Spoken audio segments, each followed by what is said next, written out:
My name is Sophia, and this is the part of my life I never imagined I would have to explain to anyone. Even now, as I sit and think back to that day, everything feels slow and distant, like I am remembering someone else's story instead of my own. But it was me. It was my body, my child, my life. I was in a hospital room in America, in a city that felt too quiet for such a big moment. The room was simple, white walls, a narrow bed, a window that showed a dull sky. Everything smelled clean, almost too clean, like nothing real could exist there. I had just given birth to my baby girl, and even though people say that moment is supposed to be full of joy, I mostly remember feeling tired. Not just tired in my body, but deep inside, like every part of me had been stretched too far. Before everything happened, I had a small idea. It seemed harmless at the time, even sweet. I wanted to record my baby's first moments in the world. Her first cry, her first movement, maybe even the first time I held her properly. So, a few days before going to the hospital, I bought a small hidden camera online for $120. It wasn't anything special, just simple and easy to use. I didn't tell anyone about it, not even my husband, Daniel. I wanted it to be something private, something just for me and my child. Daniel stayed with me during the day. He held my hand when the pain got worse, told me I was strong, told me everything would be fine. We had built a life together that once felt safe. We used to live in Europe before moving to America, in a quiet house with a small garden. I remember the evenings there, sitting outside with a cup of tea while Daniel talked about the future. Back then, I believed every word he said. After the delivery, everything became blurry. The nurses moved around me, speaking softly, adjusting things I couldn't even focus on. Someone placed my baby near me for a moment, and I remember trying to look at her, trying to feel something clear and strong. But the medicine they gave me was already pulling me down into a heavy sleep. My body felt like it didn't belong to me anymore. I couldn't move properly. My eyes kept closing even when I tried to keep them open. Sounds became distant, like they were coming from far away. At some point, Daniel said he would stay a little longer. I remember hearing his voice, calm and normal, like everything was exactly as it should be. I trusted that. I trusted him. The room grew quieter as the night came. The lights dimmed, and the hallway sounds faded. I lay there, unable to move, barely able to think, drifting in and out of sleep. I thought that night would pass like any other. I didn't know that the small camera in the corner of the room was still recording everything. 2 days after I returned home, I finally found the courage to look at the footage. The house felt strangely quiet that afternoon. It was the same house Daniel and I had worked so hard on, spending nearly $15,000 fixing every small detail, from the soft gray walls to the wooden shelves in the living room. I used to feel proud of it, like it was proof that we had built something real together. But now, sitting alone on the couch with my baby asleep beside me, it felt different. Too still. Too empty. I made myself a cup of tea, more out of habit than comfort, and placed my laptop on the table. My hands were slightly shaking, though I couldn't explain why. Maybe it was just the lack of sleep. Or maybe, deep down, I already felt that something wasn't right. I opened the video file and pressed play. At first, everything was exactly how I remembered it, or at least how I thought I remembered it. Nurses walked in and out of the room, checking on me and the baby. The doctor came in briefly, speaking in a calm, steady voice. I could hear my baby's soft cries, fragile but alive, and for a moment, I smiled. That was the memory I had wanted to keep. I leaned closer to the screen, watching carefully. I saw myself lying there, weak and pale, barely moving. It was strange to see my own body like that, so still, so vulnerable. I looked like someone who needed protection, someone who trusted the people around her. The time passed slowly on the screen. Then I noticed the timestamp. Midnight. I frowned slightly and adjusted my position, my eyes fixed on the video. The hospital room was dim, lit only by a soft light near the bed. Everything looked quiet, almost peaceful. For a few seconds, nothing happened. Then the door opened. My breath caught in my throat. Daniel walked in. At first, I felt relief. I thought maybe he had come back to check on me, to make sure I was okay. That would have made sense. That would have been normal. But then I saw the shadow behind him. And then another. 3 men followed him into the room. I immediately recognized them. They were his friends, men I had seen many times before. We had shared meals together, laughed at the same table, talked about life like we were all part of the same circle. I had trusted them, in a distant but comfortable way. Now they were standing in my hospital room in the middle of the night. I leaned even closer to the screen, my heart starting to beat faster. They closed the door quietly behind them. At first, they spoke in low voices, almost whispering. Then one of them chuckled. Another joined in. It wasn't loud, but it wasn't kind either. They moved closer to the bed. Closer to me. I watched as Daniel stood near my side, looking down at me. I couldn't see his face clearly at first, but his body language felt wrong. Too relaxed. Too casual for someone standing next to his wife who had just given birth. One of the men said something I couldn't fully hear. The audio wasn't perfect, but I caught enough to understand the tone. Mocking. Another man laughed softly and gestured toward me. My chest tightened. Daniel responded. This time, I heard his voice more clearly. He made a joke. About me. About my body. I froze. For a moment, I thought I had misunderstood. I replayed that part, turning the volume up slightly. No, I hadn't misunderstood. He was laughing. All of them were. They stood there, looking at me like I was not even a person. Like I was an object. Like I wasn't lying there, unable to move, unable to hear, unable to defend myself. But I was there. And now, I was watching it. One of them said something about how different I looked. Another added something cruel, something I wish I could forget. The words blurred together, but the feeling they left behind was sharp and clear. Disrespect. Cruelty. Betrayal. Daniel didn't stop them. He didn't defend me. Instead, he joined them. He pointed slightly, made another comment, and laughed again, quietly, like it was all just harmless fun. My hands started trembling. I paused the video. The room around me felt suddenly smaller. I could hear my own breathing, uneven and heavy. My baby shifted slightly beside me, making a soft sound, and I quickly looked at her, as if to remind myself what was real. I looked back at the screen. For a long moment, I didn't press play again. I didn't want to see more, but something inside me needed to know. So I continued. They stayed there for a few more minutes, talking in low voices, making occasional comments, laughing softly. Then, just as quietly as they had entered, they left the room. Daniel was the last to walk out.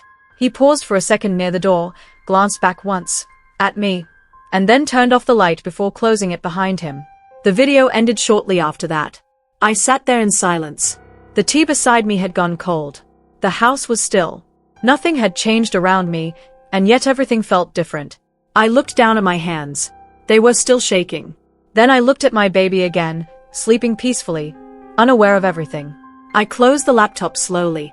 In that moment, I understood something clearly, something I could not ignore or explain away. What I had seen was real. And the man I thought I knew was not the man I had been living with. That night, I didn't sleep at all. I lay in bed staring at the ceiling, my baby resting in the small crib beside me, her soft breathing the only gentle sound in the room. Everything else felt heavy, like the air itself had changed. Every time I closed my eyes, I saw the same scene again. Daniel standing there, his friends beside him, their quiet laughter filling the hospital room while I lay there unable to move. I kept telling myself there had to be an explanation. Maybe I misunderstood. Maybe it looked worse than it was. Maybe the sound made it seem crueler than it really was.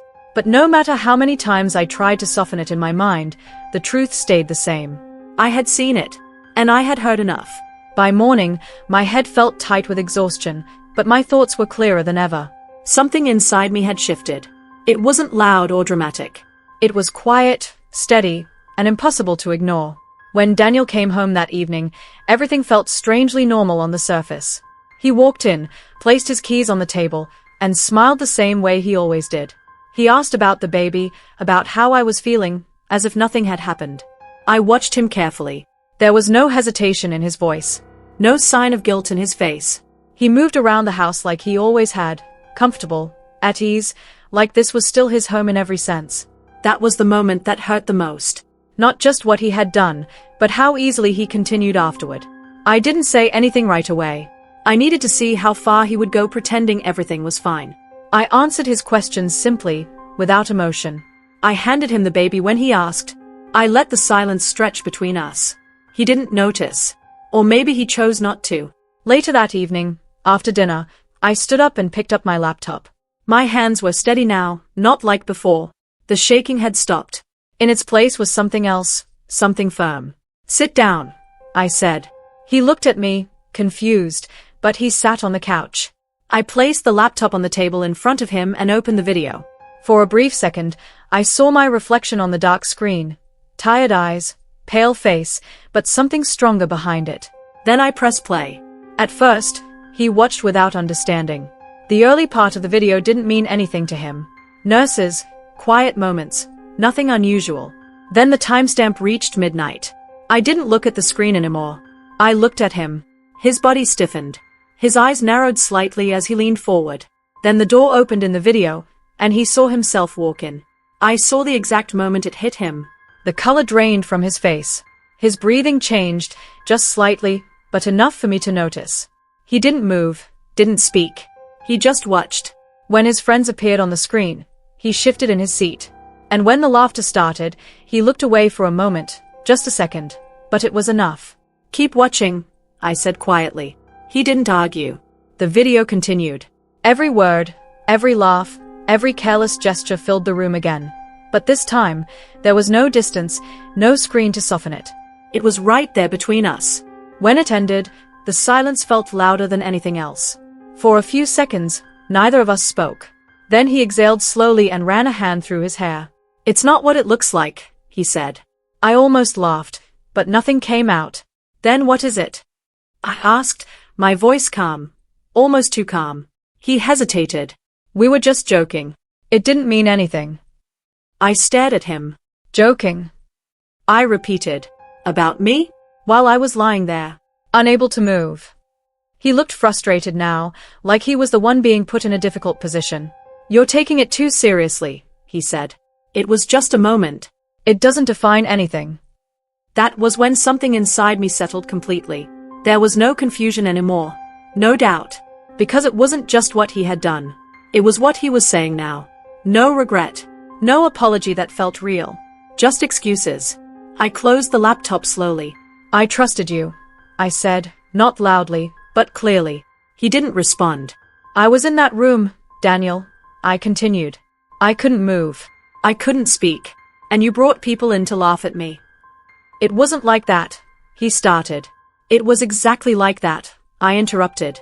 The room fell silent again. He looked at me, searching for something, maybe understanding, maybe forgiveness. But I had nothing left to give him. For years, I had believed in the life we built together. The house, the plans, the small routines that made everything feel stable. I had believed that, no matter what, there was respect between us. Now I knew the truth. And the truth changes everything. That night, I didn't argue. I didn't shout. I didn't cry. I simply stood up, picked up my baby, and walked into the other room. Behind me, Daniel stayed on the couch, silent.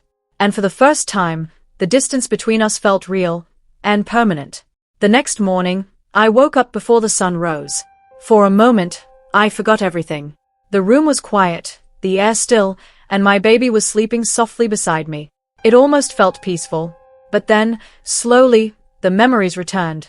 Not all at once, but enough to remind me that nothing was the same anymore. I sat up carefully, trying not to wake my baby, and looked around the room. This house, the one we had spent nearly $15,000 building into something we called a home, no longer felt like it belonged to me. Every wall held a memory, but those memories felt distant now, like they belonged to another version of my life. I didn't feel anger the way I expected to. What I felt was clarity. A quiet, steady understanding that staying here would mean accepting something I could never accept. I stood up slowly and began to pack. I didn't rush. I moved calmly, choosing only what I truly needed. A few clothes, important documents, my baby's things. I placed each item into a bag with care, as if the act itself was helping me think clearly. The small hidden camera, the same one I had bought for $120, I held it for a moment before placing it gently into my bag. It no longer felt like just a device. It felt like proof. Like truth. Daniel was still asleep in the other room. I paused for a moment outside the door. Part of me wondered if I should wake him, say something more, ask one last question. But I already knew there was nothing left to say that would change anything. So I didn't knock. Instead, I walked quietly past the door and toward the front of the house. The morning air was cool when I stepped outside. The sky was just beginning to lighten, soft shades of gray and pale blue spreading across it. I took a deep breath, holding my baby close, and for the first time in days, my chest didn't feel tight. I wasn't running away. I was choosing to leave. That difference mattered. I got into a car I had arranged the night before. The driver didn't ask questions, and I was grateful for that. As the house grew smaller behind me, I didn't look back. Not even once. The drive felt longer than it actually was. I watched the streets pass by, unfamiliar yet somehow comforting in their distance from everything I was leaving behind. My baby woke briefly, made a small sound, and then settled again. I held her gently, reminding myself why I had to be strong. I wasn't just leaving for me. I was leaving for her. We arrived at a small house in another part of the city, where a woman named Clara lived. I had met her months ago, not long after moving to America. She had a quiet kindness about her, the kind that didn't need to be loud to be real. We had spoken only a few times, shared small conversations, but something about her had stayed with me. When she opened the door and saw me standing there with my bags and my baby, she didn't ask many questions. She simply stepped aside and said, "Come in." Her home felt warm immediately.